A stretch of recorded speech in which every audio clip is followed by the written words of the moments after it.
So today I'm going to talk about body fat and why I thought it was important. So a few years ago, I decided, to look into it because I had some health conditions actually. I have high cholesterol, about 240-ish. My LDL is about 140. I have extremely low vitamin D levels, around 15, which were actually, it used to be considered low. Now it's considered normal. But back then, it was low. And I had tachycardia, so I'd be out there bike racing. I don't know if you can see I do bike racing. But it was really a problem. So I talked to doctors. Doctors said there's, nothing wrong. I tried to get all kinds of tests done, and they refused. And I thought that was sort of weird. So I decided to get my own test done. And the first test I did was the DEXA scan, because that's the gold standard, right? And it came back and said my body fat was 14%. And I said, well, I wanted to believe it. And I said, wow, 14%. I guess I am healthy, right? That look like 14%. So at the time, I wasn't, it was like COVID, wasn't really exercising much. I had gained some weight. So I was up about 10 pounds over what my normal weight would be. And so I thought, well, maybe it's right.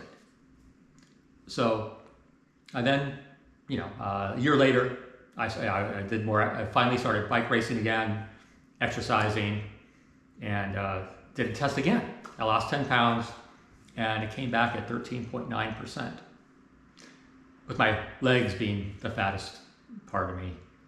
And that's when I started questioned it, for sure. So I started getting other tests, other body fat tests, because I thought it was definitely important. Because a lot of you guys are probably trying to lose fat, and I've been trying to gain fat. I eat as much as I can, and I am mostly vegetarian, vegan, but most of my life since I was about 16. I'm 61 now. I'll be 61 in about 30 days, which turned out to be a good thing because of my high cholesterol, which I did not know about, and no one ever told me. So I went off and got some more tests done. I went to a performance place up in the North Bay, and it came back and said I was 12%. And then I went and got another test at UCSF, and again it came back around 12%. That was the pinch test. The previous test was more like the test I'm going to show you right now, where you hold on to a grip thing and it measures your body fat through impedance. And the problem with that pinch test, though, is I told the guy that was testing me that DEXA said I was 14%. Originally he said, oh yeah, you're way below 10%. And then I told him DEXA said 14, so I don't know. Somehow it came in at 12. So, I was questioning it because the whole testing, and I also did VO2 max testing. So in the North Bay, my VO2 max came in around 55. And I questioned that. I thought that was a little low. Then I went, the first test actually I did was my Garmin. And it says, like today, I did my bike ride today, and it says 74. And I'm at the top 1% of my age. My body age is 20. Now I figured this is probably a little high. But when the second test came in around 63, but I was on sort of a hokey sort of bicycle with tennis shoes. I was wearing tennis shoes. It wasn't a very good accurate test, and it still came in at 63. So I think it's more like around 65, 67, that kind of thing. And my body fat, I felt was actually much lower, because there's a discrepancy here. I don't know if you noticed. How could I have a VO2 max of close to 70 with a body fat of 14% or 12, whatever it is, right?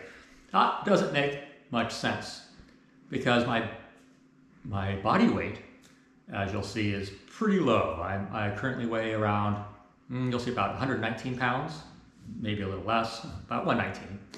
And so for me to get down to 5% body fat, I'd be weighing in at 105 pounds or something. That just doesn't make any sense. And then I remembered that ever since I was a child, the doctors were lying about my weight. So for instance, when I was a teenager, I weighed about 112 pounds, at the home scale. But the doctor gave me a physical and said, wrote down 125 pounds. And back then I go, wow, I felt great. I mean, the doctor thinks I'm healthy, great. But I didn't realize he was lying. He didn't want to help me. That's basically it. And also they had been hiding things from me my whole life, but that's a different story. I had brain damage when I was 5 and they all lied to me, said I was born that way. So, different story. I'll get into that later. So, I then got another body fat scale, and it was called Weight Watchers Body Fat Scale, and I used that for about a year until it broke. And it said 5%. Like, wow, I love this. I love that scale, 5%. That seemed, more accurate, but I wasn't sure because it wasn't, it's just a body scale, kind of thing, not really official. And to measure body fat is not very easy. So basically you would have to die first. You had to, biopsy that and, find out, grind you in pieces and find out how much body fat you had. And that's really not what I want to do. So I explored for my health. I wanted to do this for my health again, because if you don't know, vitamin D is fat soluble. It's stored in your fat cells. And a doctor told me to take vitamin D, and it almost killed me, because whatever condition I have, I shouldn't be taking vitamin D, because my blood calcium went way high, and you don't want to do that because you'll end up with a stroke or a heart attack. So I stopped taking vitamin D. And anyway, so I'm going to show you how to use the body fat scale and the regular scale and how to calibrate them, because it's not so easy. So the first thing is, you can take your weight and compare the two. These are pretty close here, within 0.4 pounds. I just tested, but I'll show you what I do to test. So I got some weights. These are 20 pounds, 10 pound each. And I've calibrated using another scale, so I know that these are actually approximately exactly 20 pounds. And put them on the scale. Here, let's see if you can see it. It's barely visible here. It's saying, oh, you can't even see it, it's so dark. 19.8. So this one's a little light. Okay, now on this other scale, and it depends on how you set these up. They have to be set up pretty much in the center. You want the weight to be properly distributed. And you can see exactly 20 pounds. Okay, then the next test is you first take your weight. So this says 19.8 pounds, right? So I'm gonna take my own weight.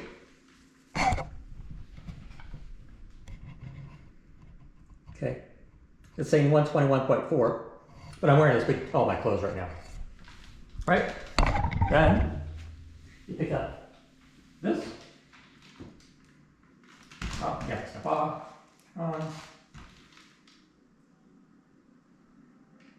Okay, 141. That was 141 pounds. So it's off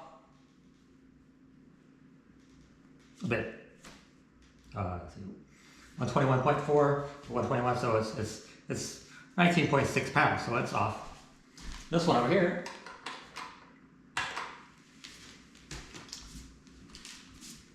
step on. Okay, 120.0 exactly. It says 120.0. And then we take the weights and step back on. Okay. Can't move. Okay. 140. Right, so exactly. So this scale is definitely more accurate than this scale. So this little scale is really not very accurate at all. It's close, it's within a half a pound, maybe a pound or so, but it's not something you'd want to use every day to get your weight. And it varies. So if you do multiple repetitions of your weight, it won't be consistent. This one has been pretty consistent. Okay, so now we'll do the real test. So I'll turn this back off. And one of the reasons I know that the other test, the second test that I did at North Bay was probably incorrect was because he didn't have me do the right procedure. So this is very strict, it has a very specific procedure on how to get it to actually work. So first, turn it on. You gotta wait. Okay. Then you take it off. Press the number. You gotta hold this thing just right. You step on.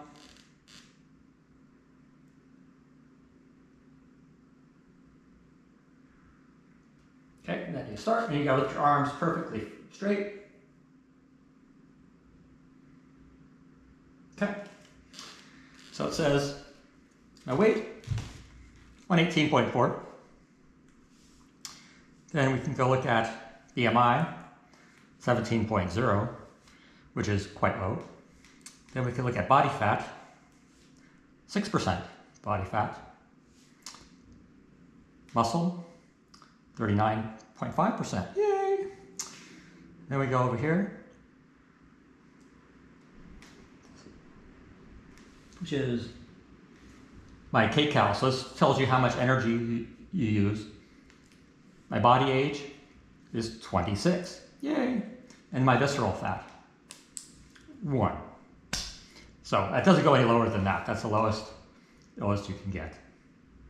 So this is pretty good. You're getting a body fat, 6%. Not bad. Previous test I did earlier was 6.3%. It keeps the history. So it's fairly consistent.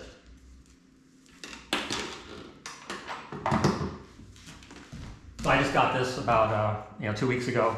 Been using it, and because today my internet's down, so I have some time because my internet's down. It's storming outside. I just went did a bike ride earlier. Got hailed on. It was a lot of fun. So I figured I would do this video because it's important. And you can see I'm not super fit.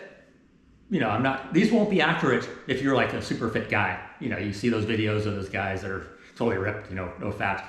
But you can see my legs. There's no fat. I mean, that's some skin, but I don't really have any fat on my legs. Not really. No. I've been like this my whole life, so you can't believe everything your doctor tells you or other people. Like this guy up in North Bay, he was actually on a competing team. So, especially bicyclists, you can't trust those guys at all. That'll be a separate video. And certainly doctors. Your doctor isn't there to test your body fat, or they don't care.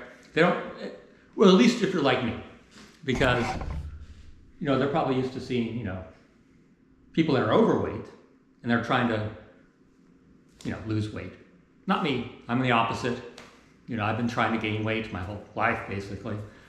Well, not my whole life. I did a restricted calorie diet for about 40 years until I started bike racing. Because I knew the studies had already come out, so that's what I did. And besides, I had so many health conditions and things, it was just the thing to do. And it worked out, luckily, for me. Anyway, I wanted to show you. I really like the scale, Omron. I also have their blood pressure monitor I've been using for many, many, many years. I found it very accurate. And my blood pressure is perfect, 120/80. And it's good to keep track of all these things. I also do my own blood tests. I do 89 biomarkers every year to test things that your doctor is never going to test for you. And it's important. There's going to be some things in there that you're not going to know that you need to be aware of. So anyway, that's it. Bye.